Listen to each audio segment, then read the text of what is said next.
कितनी बढ़िया बात बता रहा है। बोले ऐसा नाग है रक्ते क्षणम, जिसकी आंखें लाल लाल हैं, जिसकी जीभ लपलपा रही है, जिसका कंठ नीला नीला पड़ गया है, जहर उगलने के लिए जो उतावला है, बहुत गुस्से में है। समद कोकिल कंठ नीलम क्रोधोद्धतम, जो क्रोध से उद्धत हो रहा है। फणियम उत्फणमापरंतम, बार बार अपनी फणा को ऊंचा ऊंचा तान रहा है। बस उसे कोई चाहिए है कि जिसके ऊपर वो अपना जहर उगल दे। ऐसा नाग भी जब आप किसी भक्त के सामने खड़ा है, सामने है, सोचो, कल्पना करो ऐसा हो गया तो हमारा तो सब गीला हो जाएगा। सोच के परे हैं, कल्पना के परे हैं, हमारे इमेजिनेशन से बहुत परे हैं कि ऐसा नाग सामने खड़ा है। मारतुंगा आचार्य कहते हैं, क्या कहते हैं? आक्रामती क्रमयुगेन निरस्त शंकस त्वन्नाम नाग दमनी। बोले जिसके हृदय में आपके नाम रूपी गारुड़ मणि है, नाग दमनी, नाग दमनी नाम का मणि आता है। वो मणि जिसके पास होगा, वो मणि के कारण वो सांप शांत हो जाता है, वश में हो जाता है और चला जाता है। तो बोले उस मणि की आवश्यकता नहीं है। तो नाम, आपका नाम सिर्फ जिसके हृदय में है, वो नाम किसका काम कर जाता है? नागदमनी का, उस मणि का काम कर जाता है। तो नाम नागदमनी हृदयस्य पुंस, जिसके हृदय में आपका नाम, उस समय आपको डरना नहीं है, उस समय अपनी हिम्मत नहीं खोना है। 1% भी बिना डरे केवल भगवान का नाम लेते चलो। पार्श्वनाथ भगवान, आदिनाथ भगवान, 24 तीर्थंकर भगवान, या किसी भी तीर्थंकर का जाप, या एटलीस्ट कुछ नहीं आता तो क्या, नमो हरिहंताणम नमो सिद्धाणम। बस ये मंत्र का जाप जो कर रहा है, जिसने अपने आप को संपूर्ण रूप से नमोकार के नाम के प्रति समर्पित कर दिया है, वो सांप शांत हो जाता है। नाग अपनी फणा को नीचे कर लेता है, आक्रामती क्रमयुगेन, और पोलाइट होकर के, शांत होकर के वो साइड से निकल जाता है विश्वास आपको? इतना विश्वास है, इतनी श्रद्धा, इतनी आस्था जो चरम सीमा तक पहुंची हो। ऐसी चरम सीमा तक वाली श्रद्धा आज हमारे पास नहीं है।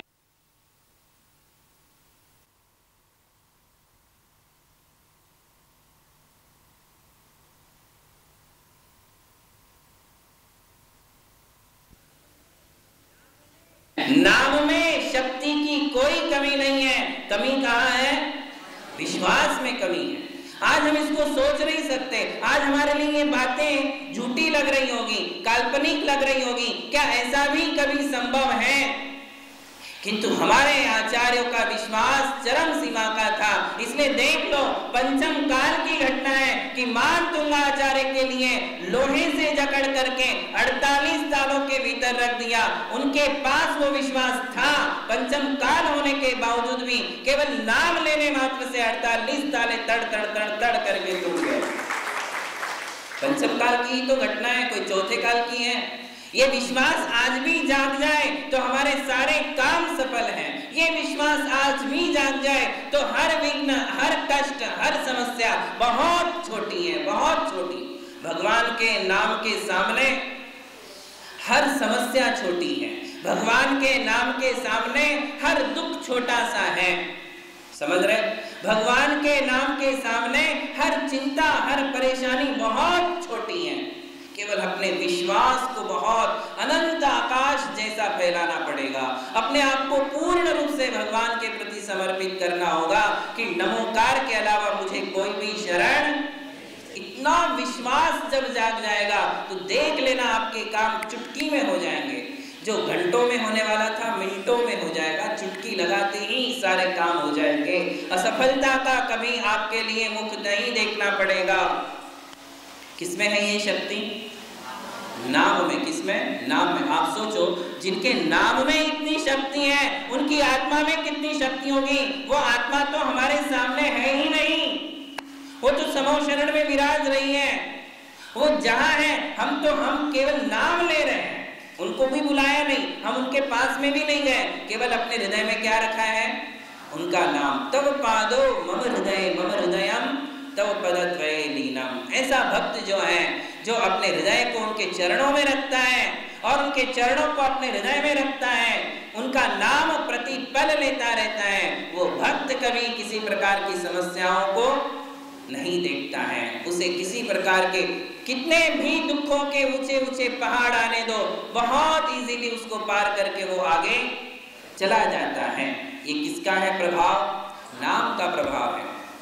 देखिए आप, विशापहार स्तोत्र में लिखा है, विशापहारम मणिमौषधानि मंत्रम समुद्दिश्य रसायनम च भ्राम्यंतो न त्वमति स्मरन्ति पर्याय नामानि तवैव तानि। उसमें कहा कि भगवान, ये दुनिया के लोग मूर्ख हैं जो विष को दूर करने के लिए किसी मांत्रिक के पास जा रहे हैं, विष को दूर करने के लिए किसी मणि या रसायन की शरण में जा रहे हैं। बोले ये तो सब आपके ही नाम है। विशापहारम, विष को दूर करने वाले मणि, आपका नाम ही वो मणि है। औषध, वो दवाई आपके अलावा और कोई है ही नहीं। मंत्र, आपका नाम ही मंत्र का काम करता है। चाहे वो कोई रसायन हो, मंत्र हो, औषधि हो, ये तो सब आपके ही पर्यायवाची नाम है। क्या कहा? औषधि और इस दुनिया में और कोई नहीं है। आपके नाम से बढ़कर के कोई दवाई नहीं है, आपके नाम से बढ़कर के कोई मणि नहीं है, आपके नाम से बढ़कर के कोई मंत्र भी इस संसार में नहीं है। इसीलिए तो धनंजय कवि, देखो, जब धनंजय कवि की घटना बताएं आपको, जब वे भगवान की पूजा में तल्लीन थे, भगवान का स्तोत्र गा रहे थे, आपकी ही अवस्था में थे, कोई महाराज नहीं थे, एक गृहस्थ दशा में थे, किंतु प्रतिदिन भगवान की भक्ति बड़े ही ऊंचे और श्रद्धा के साथ और विश्वास के साथ करते थे। और भगवान की भक्ति कर रहे, अचानक उनके बेटे को सांप ने काट लिया, जहर चढ़ गया। उनकी पत्नी जो थी बिल्कुल नास्तिक स्वभाव की थी, वो पति के मार्ग पर नहीं थी, उसे भगवान पर कोई विश्वास नहीं था। और जैसे ही बेटे को जहर काटा, उसने उठाया, रोते रोते हुए आई और उनके सामने पटक करके रख दिया। बोले संभालो अपने बेटे को, सांप चढ़ गया, काट गया, जहर चढ़ गया, उतारो आप जहर। कैसे उतारते हो? बड़ा भगवान पे भरोसा है। उन्होंने अपनी भक्ति में से किंचित मात्र भी ध्यान इधर उधर जाने नहीं दिया। पूरी भक्ति हो गई, पूजा पाठ हो गई और उन्हें विश्वास था कि भगवान के नाम से बढ़कर के कोई इस संसार में औषधि नहीं है। बस उन्होंने गंधोदक लिया, गंधोदक लेकर के भगवान का नाम लेकर के उसके ऊपर डाला, सारा जहर उतर गया और वो निर्विष हो गया। इसीलिए वो विशापहार स्तोत्र पढ़ा जाता है, प्रसिद्ध है, धनंजय कवि का है। तो ये सब कुछ क्या है? नाम का प्रभाव। ये नाम में शक्ति कहां से आई? प्रश्न ये है, कहां से आई ये शक्ति? भाव मंगल के कारण। किसके कारण? भाव मंगल। आत्मा मंगल है। वो आत्मा जिसका हम नाम ले रहे हैं, जिसका हम स्मरण कर रहे हैं, वो आत्मा अनंत शक्ति से संपन्न है, क्योंकि वो अरिहंत है। किसका नाम लेते हम? स्तोत्र किसका गाते हैं? अरिहंत भगवान का। पूजा किसकी करते हैं? अरिहंत भगवान की। तो उनका नाम क्यों शक्तिशाली है? क्योंकि उनकी आत्मा में अनंत शक्ति है। जिनकी आत्मा अनंत शक्ति से संपन्न हो, अनंत शांति से संपन्न हो, उनका नाम लेने से हमारी बीमारी दूर होना ही होना है, क्योंकि जहां शक्ति प्रकट होगी वहां बीमारी दूर हो जाएगी। उनका नाम लेने से परिवार में शांति होने ही वाली है। इसलिए कहते हैं कि भगवान का नाम लो और सामने पानी रखो और नमोकार का 108 बार उच्चारण करो, वो पानी पी लो। नमोकार का 108 बार उच्चारण करो, बोल करके पानी को सामने रखो, वो पानी अपने घर में छिड़क दो। या भगवान का गंधोदक है, वो गंधोदक घर में ले जा करके छिड़को, आपके परिवार में शांति होगी ही होगी। ये शक्ति किसमें है? नाम में। क्यों आई वो शांति? क्योंकि भगवान में अनंत शांति है, भगवान में अनंत सुख है, इसलिए उनके नाम में भी अनंत सुख है, उनके नाम में भी अनंत शक्ति है, उनके नाम से भी शांति है। सारी समस्याएं सुलझ जाएगी, हर समस्या सुलझेगी, आप उलझना छोड़ दो। समस्या जितनी आती है उतना हम उलझते जाते हैं, उलझते जाते हैं, उलझते जाते हैं, भागा भागी करते हैं, इधर उधर दौड़ते हैं, किसी की भी शरण में चले जाते हैं। समस्याएं का निपटारा नहीं होता है, समस्याएं बढ़ती ही जाती है, बढ़ती ही जाती है। कहीं जाने की आवश्यकता। कहाँ आओ? पंच परमेष्टि की शरण में आओ, नमोकार की शरण में आओ, उनका नाम लो। तो मैं आपको कह रहा था कि केवल नाम में इतनी शक्ति होती है, इसलिए कहीं भी सहस्र नाम लिखा गया, स्तोत्र का ही नाम है। क्या नाम है? सहस्र नाम। सहस्र यानी 1000। 1008 नामों से इंद्र ने भगवान की स्तुति की थी। कितने नामों से? 1008 नामों से, केवल नाम लिए। सहस्र नाम स्तोत्र आपने कभी पढ़ा हो तो आपको मालूम पड़ेगा, उसमें कुछ नहीं, केवल नाम है, भगवान के अलग अलग नाम। भगवान के गुणों को देख करके एक एक नाम से स्तुति इंद्र ने भगवान की। जैसे श्रीमान स्वयंभुरुर्शिवा शंभवा शंभरात्मभु स्वयं प्रभा प्रभुर्भोक्ता विश्वभूर पुनर्भव विश्वात्मा विश्वलोकेशो। देखो नाम है सिर्फ, विश्वात्मा विश्वलोकेशो विश्वविद विश्वविद्येशा। मतलब भगवान के 1008 नाम दिए, नाम ही नाम लेते गए, नाम ही नाम लेते गए। इस नाम लेने से भी क्या होगा? हमारे चिर संचित पाप कर्मों का सब नाश हो जाएगा। उसमें कहा एक नाम लेने से एक पाप का नाश होता है, ऐसा उसमें लिखा है। और सहस्र नाम लिखने के बाद लास्ट में उन्होंने कहा कि केवल सहस्र नाम का एक स्पेशल प्रभाव क्या है, तो उन्होंने कहा धाम नाम पते तबामोनि नामान्यागम को विदय समुचितानुध्यायन पुमान भूत स्मृतिर भवेत। बहुत बड़ा लाभ कहा कि सहस्र नाम का विशेष लाभ क्या है, तो बोले जो लोग प्रतिदिन, जो व्यक्ति, जो बच्चा, जो लड़का, जो महिला प्रतिदिन सहस्र नाम पढ़ते हैं, उनकी पूत स्मृतिर भवेत, स्मरण शक्ति में अद्भुत विकास होता है। किसमें? स्मरण शक्ति में अद्भुत विकास होगा। ऐसा होता ही है, ये हमारे जीवन का अनुभव है। जब हमारे गुरुदेव ने हमारे लिए कहा कि आप सहस्र नाम का रोज पाठ करो, हम ब्रह्मचारी थे, हमने सबसे पहले सहस्र नाम याद किया और गुरु की कृपा से और सहस्र नाम के प्रभाव से, फिर उसके बाद जो याद होता गया, ग्रंथ के ग्रंथ याद हो जाते हैं, सारे स्तोत्र याद हो जाएंगे, सारे ग्रंथ याद हो जाएंगे, सारे श्लोक याद हो जाएंगे, जितने भी श्लोक पढ़ोगे सब याद हो जाएगा। पुमान पूत स्मृतिर भवेत, उसकी स्मृति जो है बहुत पवित्र हो जाती है, उसको गलत बातें याद नहीं रहती हैं, फालतू की बातें याद नहीं रहती हैं, जो काम की बातें वो बराबर याद रहती हैं। हमारे लिए आप पूछोगे कि महाराज श्री आपको वो रास्ता याद है क्या, वो घर याद है क्या, अपन उस गली से ऐसे गुजरे थे। हम बोलते यार हमको गली याद नहीं रहती है, चेहरे याद नहीं रहते। लोग आते, महाराज जी मुझे पहचाना क्या? मतलब क्यों, क्या हुआ? बोले मैं आपके बोरीवली में दर्शन किया था, हम आए थे उस दिन, आप वहां बैठे थे। हम बोलते हमको कुछ याद नहीं है, आपका चेहरा याद ही नहीं आता हमें, हम आपके चेहरे का ध्यान करेंगे, हम आपके चेहरे को कैसे याद रखेंगे? लाखों चेहरे आते हैं और जाते हैं, उनको थोड़ी ना याद रखना है, ये फालतू बातें हैं। हाँ मुझे याद है, उसका नाम याद है, उसका चेहरा याद है, वो गली याद है, वो बिल्डिंग याद है, ये सारी चीजें आपको याद रहती हैं। काम की चीजें याद, सहस्र नाम पढ़ोगे तो काम की चीजें याद रहेंगी, फालतू की चीजें, सारा टेंशन खत्म हो जाएगा कि मुझे किसने क्या गाली दी थी, मेरे प्रति किसने क्या कहा था, उसने कब मेरे लिए क्या कैसे किया था, वो सब भूल जाओगे, अपने आप ही भूल जाओगे। और क्या याद रहेगा कि उसने और मैंने एक दूसरे के लिए कौन सा अच्छा काम किया था, मैंने क्या अच्छा किया था, उन्होंने मेरे लिए क्या अच्छा किया था, वो सब आपके लिए याद रहेगा। धर्म की बात याद रहेगी, भक्तावर फटाक से याद हो जाएगा, सारी पूजाएं याद हो जाएंगी, सारे ग्रंथ याद हो जाएंगे। किस कारण से? सहस्र नाम से। विद्यार्थियों के लिए तो अमृत है सहस्र नाम, किंतु है बहुत बड़ा, उसके लिए पढ़ जाए कम से कम 15 मिनट तो चाहिए। 15 मिनट में आप अच्छे से सहस्र नाम पढ़ सकते हो, और स्टार्टिंग करोगे तो उच्चारण शुद्ध नहीं होता है तो आधा घंटा भी लग सकता है, और धीरे धीरे जब पढ़ते जाओगे फिर 15 मिनट 10 मिनट में आपका सहस्र नाम हो जाएगा। किंतु सहस्र नाम का प्रभाव क्या है? हमारी स्मरण शक्ति में अद्भुत विकास होता है, चाहे किसी भी उम्र में आप हो, किसी भी उम्र में हो। और उसका फिर अंतिम प्रभाव हमारे लिए क्या मिलेगा, क्या फल मिलेगा? समाधि मरण के समय हम सारे संसार को भूल करके हमें बराबर क्या याद आएगा? नमोकार मंत्र याद आ जाएगा। उस समय हम सबको भूल जाएंगे, जो बहुत जरूरी है। यदि हम सबको याद कर लिए और खास चीज भूल गए, नमोकार को ही भूल गए, वही याद नहीं आया, तो फिर क्या होगा? दुर्गति हो जाएगी। और हमारे लिए अंतिम समय में क्या चाहिए? भगवान का नाम चाहिए।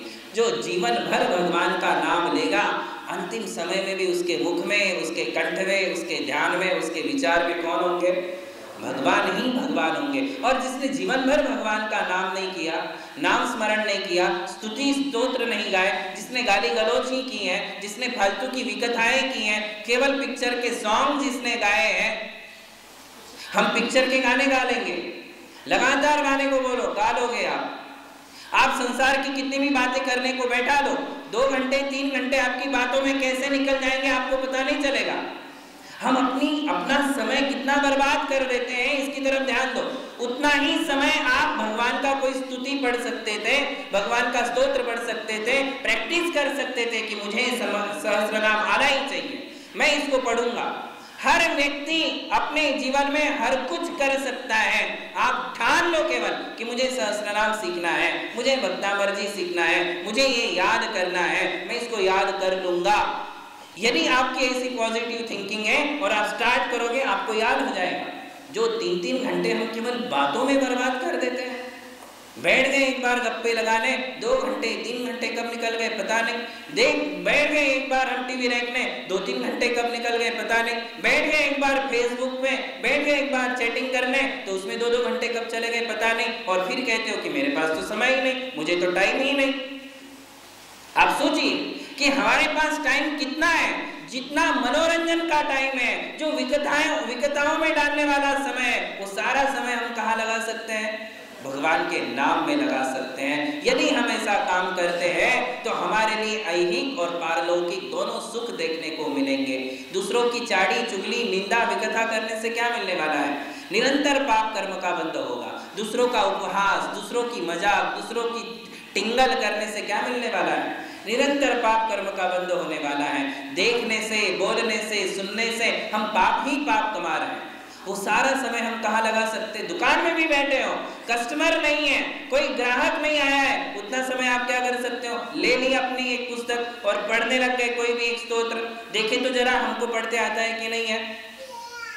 यदि ऐसे विचार हैं, ऐसे भाव हैं, तो आपके जीवन में अद्भुत शांति, अद्भुत समृद्धि आपके लिए देखने को मिलेगी। समृद्धि भी बढ़ेगी, शांति भी बढ़ेगी, और आपके विचारों में एक अलग प्रकार का परिवर्तन आ जाएगा। भगवान के नाम में वो शक्ति है, भगवान के नाम से शांति आती है, भगवान के नाम से समृद्धि आती है, भगवान के नाम से बुद्धि आती है, भगवान के नाम से सरस्वती लक्ष्मी हमारे घर में निवास करती है, खेलती है।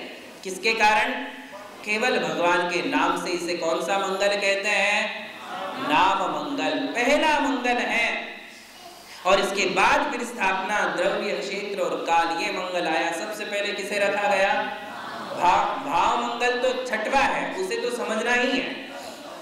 वो क्यों समझना है? भाव मंगल के कारण कैसे हम पांचों से जुड़ते हैं। यदि भाव से ही नहीं जुड़ोगे, भाव से नहीं जुड़े तो तुम नाम से भी नहीं जुड़े हो।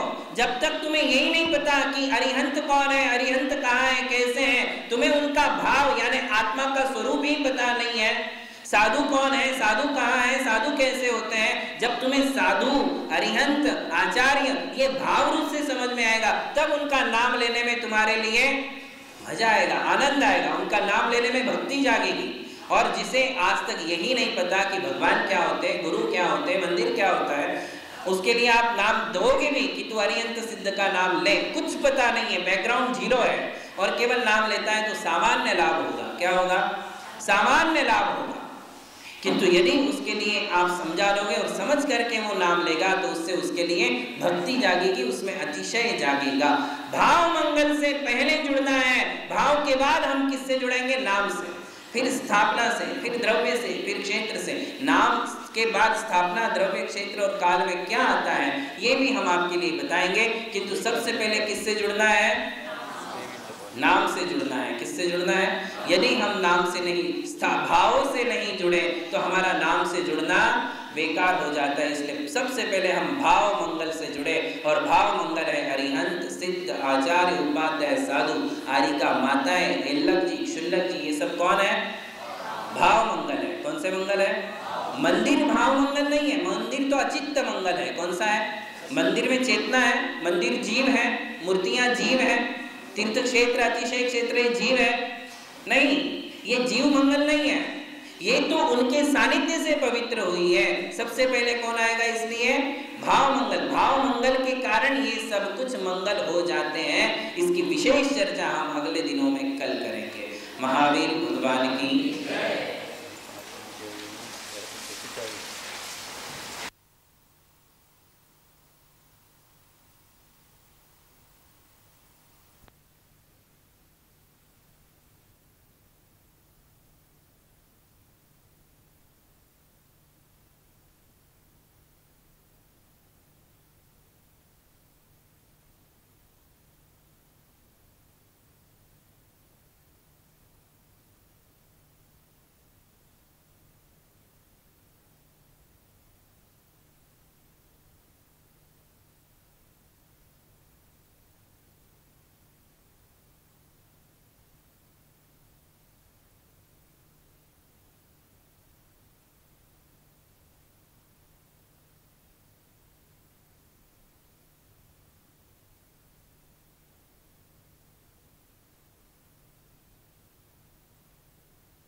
नामं ठमणादवीयं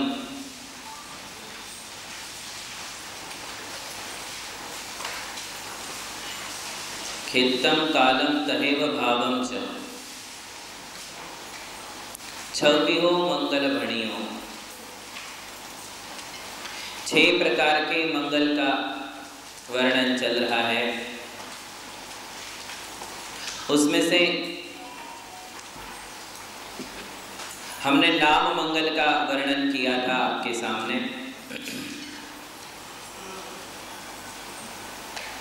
और उसमें आपके लिए बताया था कि सभी मंगलों में जिसे हमने प्रथम मंगल माना है, ऐसे वे हमारे पंच परमेष्ठी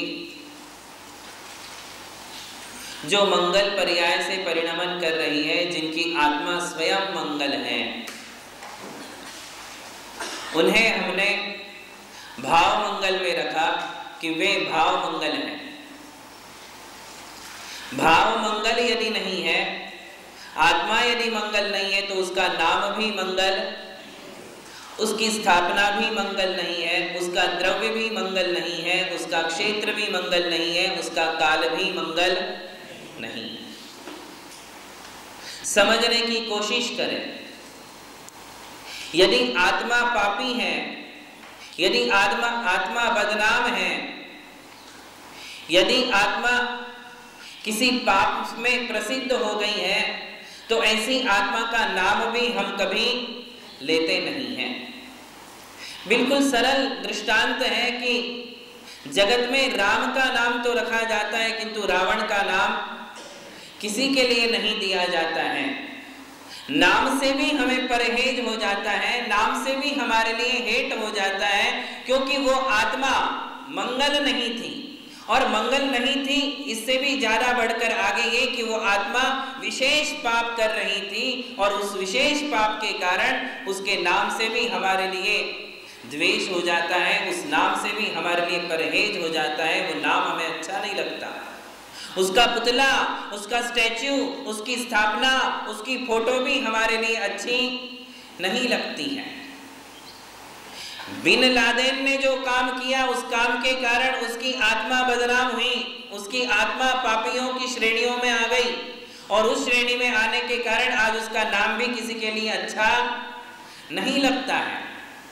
जो लोग अच्छा काम करते हैं, जो लोग समाज के लिए काम करते हैं, जो जनजीवन के लिए कुछ अच्छे योगदान देकर के जाते हैं, वे आत्माएं भले मंगल नहीं हैं, मंगल तो सिर्फ वे ही है जो सम्यक दर्शन, ज्ञान और चारित्र रूप परिणमन जिनका होता है, वे ही मंगल है। किंतु सज्जन स्वभाव के भी व्यक्ति इस संसार में है जो पूजनीय तो नहीं है किंतु सज्जनों की श्रेणी में है, जो समाज के लिए, देश के लिए, जन जन के लिए अच्छा योगदान देते हैं, तो उन्हें हम सज्जन कहते हैं। उनका नाम भी हमें अच्छा लगता है। उनकी ऑटोग्राफ्स आप लेने के लिए तरसते हो, उनकी फोटो आप अपने पास रखते हो। उनको पूजनीय रूप में भले ही नहीं माना जाता किंतु सज्जन के रूप में मानते हो, और सज्जन के रूप में आप उसका नाम भी लेना पसंद करते हो। अपने बेटों के लिए ऐसा नाम भी आप देना पसंद करते हो। जैसा भाव है वैसा ही नाम, वैसी ही स्थापना, वैसा ही द्रव्य, क्षेत्र, काल। भाव के प्रति यदि आदर प्रकट हो गया, भाव यदि सम्माननीय है, भाव यदि आदरणीय है, तो उसका नाम भी आदरणीय है। भाव का अर्थ समझ रहे? भाव का अर्थ आत्मा, और आत्मा का अर्थ है उसकी सोच, उसके कार्य, उसके योगदान, उसके विचार, उसके वचन प्रणाली, उसकी चर्या। ये यदि सम्माननीय है तो उसका नाम भी सम्माननीय है। उसकी स्थापना अर्थात उसकी फोटो भी सम्माननीय है। उसका द्रव्य अर्थात उसका शरीर भी सम्माननीय है।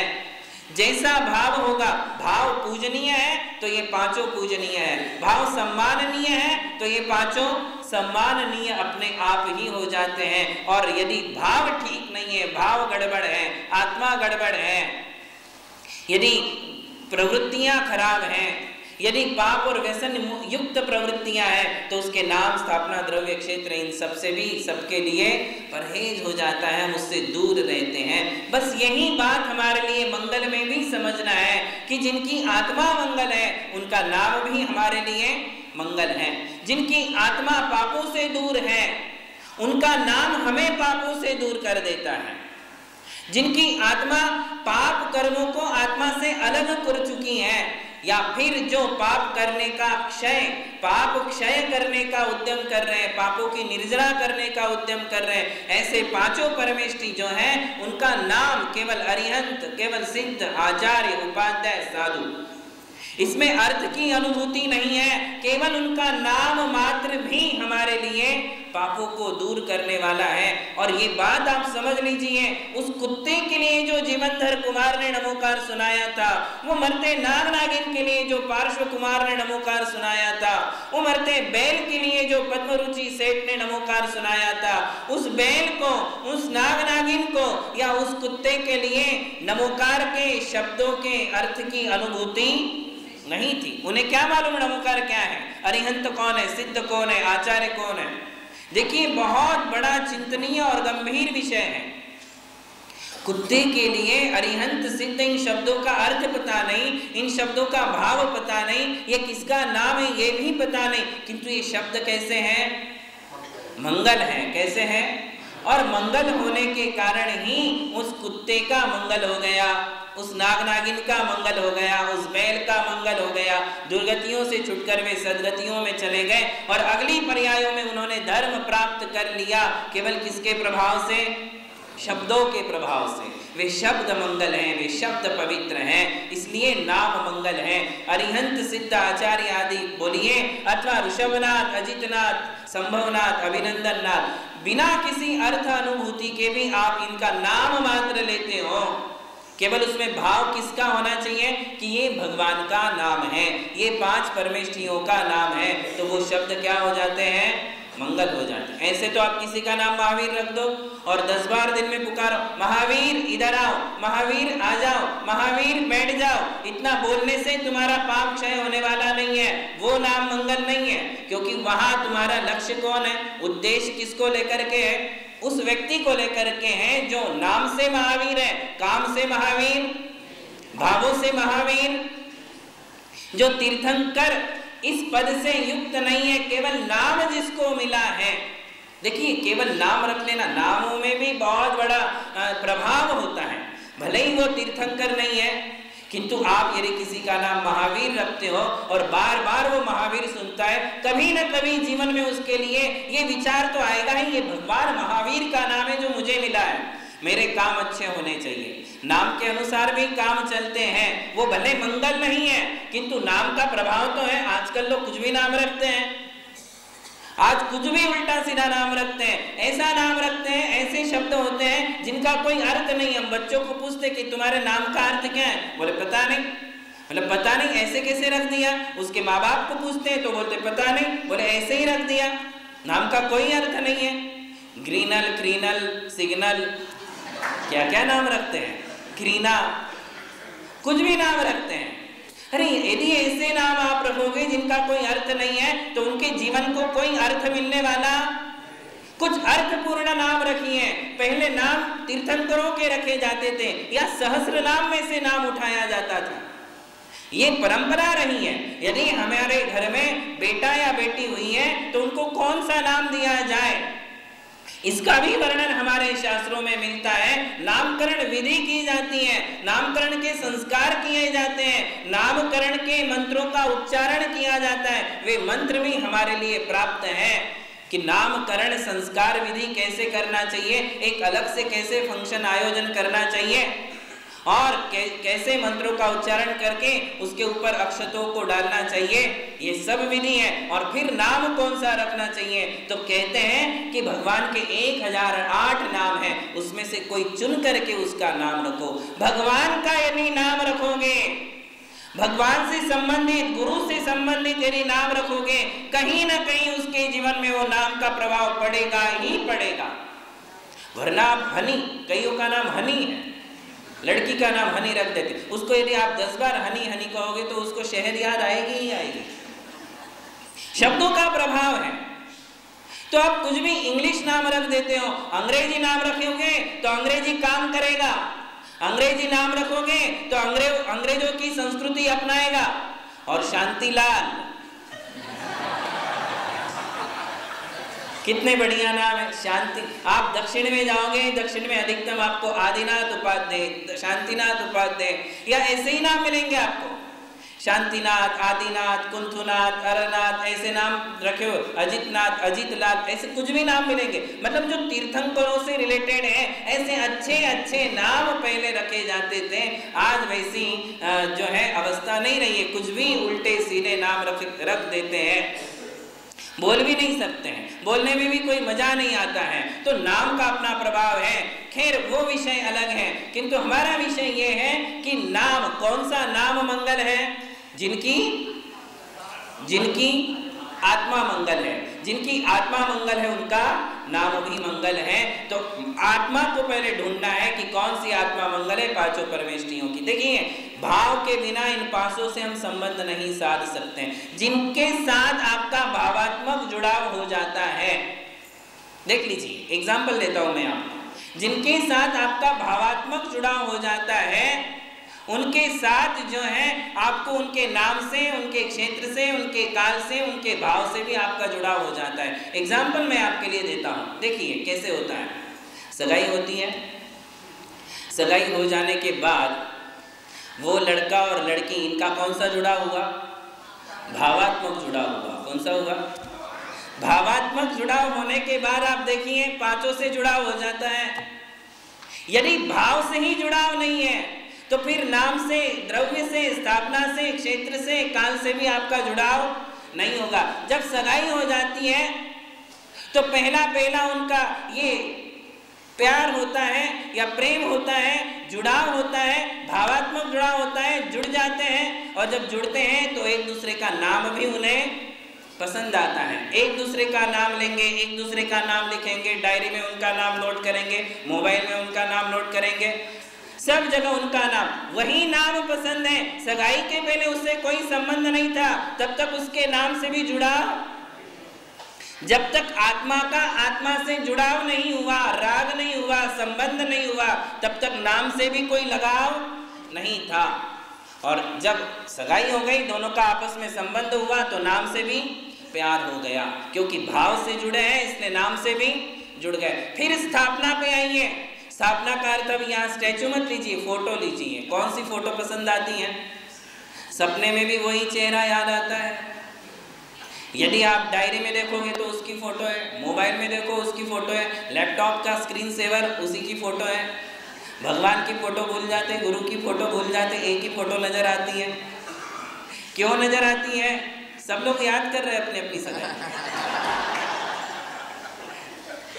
ये आपके अनुभव के दिन थे, किंतु ऐसा होता है कि भावात्मक जुड़ाव है तो वही नाम अच्छा लग रहा है, भावात्मक जुड़ाव है तो उसी की फोटो हमारे लिए अच्छी लगती है। और फिर द्रव्य, द्रव्य का मतलब होता है शरीर, वही शरीर हमारे लिए अच्छा लगता है। जिसकी आत्मा से तुम्हारा जुड़ा हुआ है उसी का शरीर तुम्हारे लिए अच्छा लगता है। या फिर उसके द्वारा यदि कोई चीज हमारे लिए मिली है, हमने उसे कोई गिफ्ट दिया है, शादी के पहले जो गिफ्ट दिए जाते हैं, लिए जाते हैं, वो गिफ्ट हम बहुत संभाल करके रखते हैं।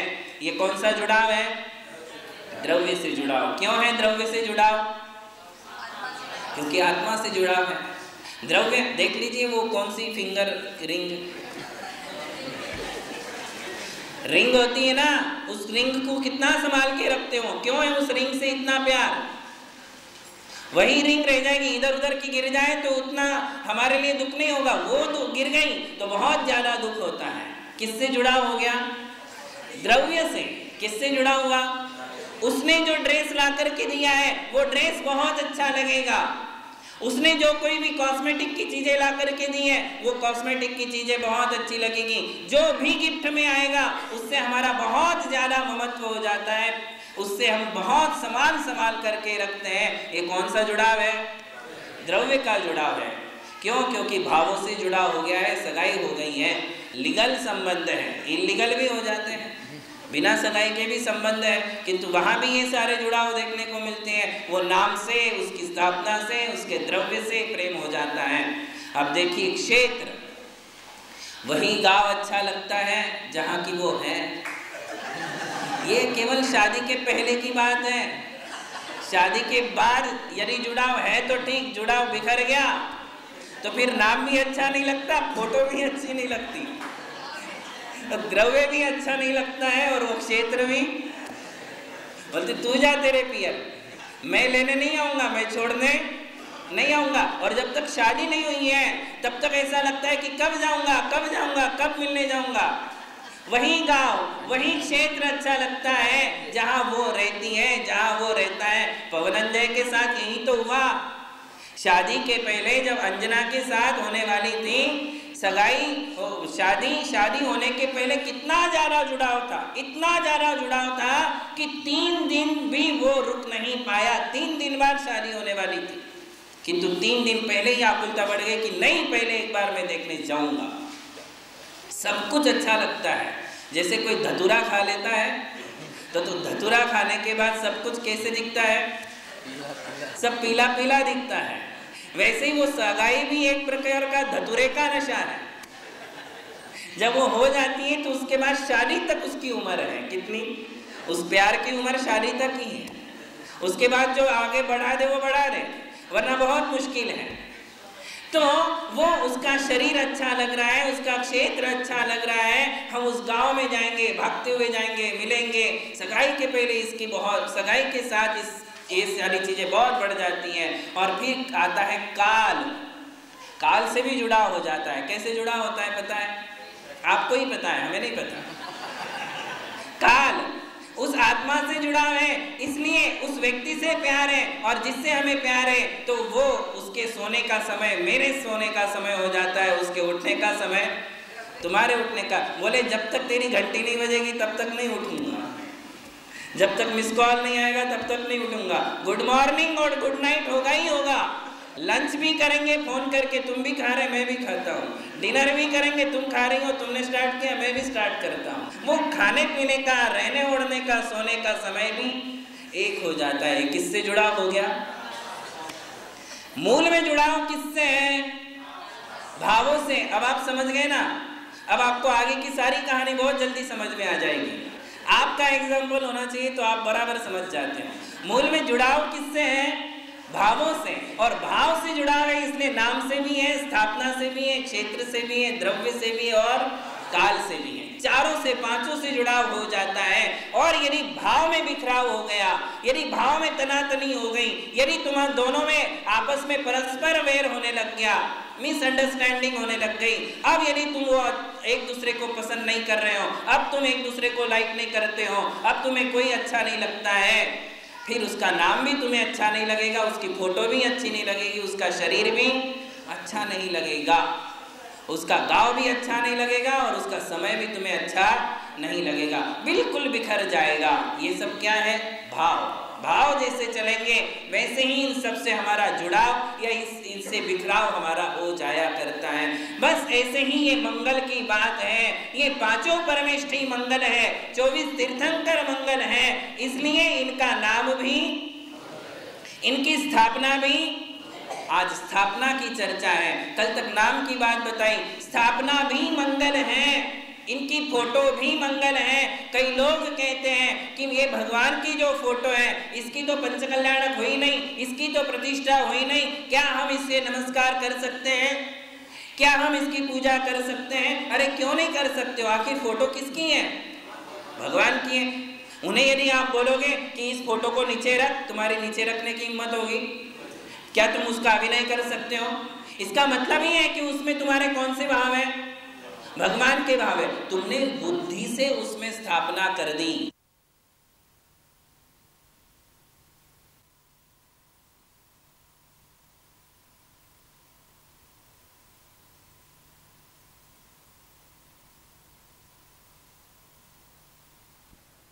स्थापना शब्द का अर्थ है कि जिसमें सादृश्य परिणाम होते हो। मुख्य की स्थापना जिस हम किसी और वस्तु में करते हैं, यह वह है, इसे स्थापना कहते हैं। क्या कल्पना आती है हमारी बुद्धि में? यह वह है। ये भगवान महावीर हैं। भगवान महावीर साक्षात नहीं है, किंतु इस मूर्ति में हमने उनकी क्या की?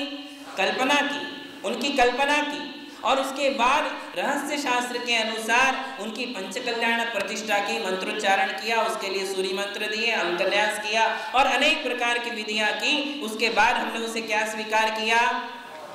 भगवान स्वीकार कर लिया। इसे कहते हैं स्थापना।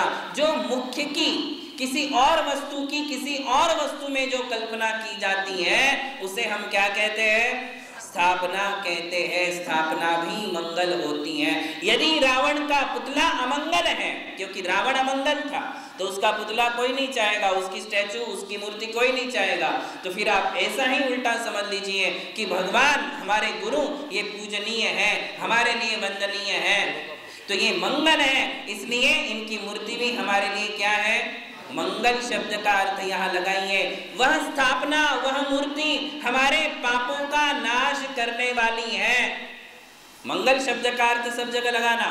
मंगल का अर्थ क्या कहा था? जो पापों का नाश करे, जो हमारे लिए पुण्य दे, जो हमारे लिए एनर्जी दे, जो हमारे लिए साहस दे, जो हमारे लिए धैर्य दे, जो हमारे लिए दुखों से बचाए, जो हमारे लिए विघ्न और आपदाओं से बचाए, उसे हम मंगल कहते हैं। मैं मंगल की परिभाषा दोहराता इसलिए हूं कि आपको भूलना नहीं है। और वो मंगलपना उनके नाम में है, जो आप कहीं भी बैठ करके ले सकते हो, वो मंगलपना उनकी मूर्ति में है। ध्यान रखिए, वो मूर्ति भी हमारे पापों का क्षय करने वाली है। इसका कारण सोचिए, ऐसा क्यों? वो मूर्ति मंगलमय कैसे हो गई? अचेतन मूर्ति है। अचेतन मूर्ति फलदायी कैसे हो सकती है? एक सज्जन ने प्रश्न किया था कि महाराज श्री, साक्षात भगवान तो दान देते हैं, आपने कहा था कि भगवान देते हैं, भगवान दान देते हैं, किंतु क्या उनकी प्रतिमा भी देती है? अवश्य देती है। देखिए, दान देने की शक्ति यदि उनके आत्मा में है तो उनके नाम में भी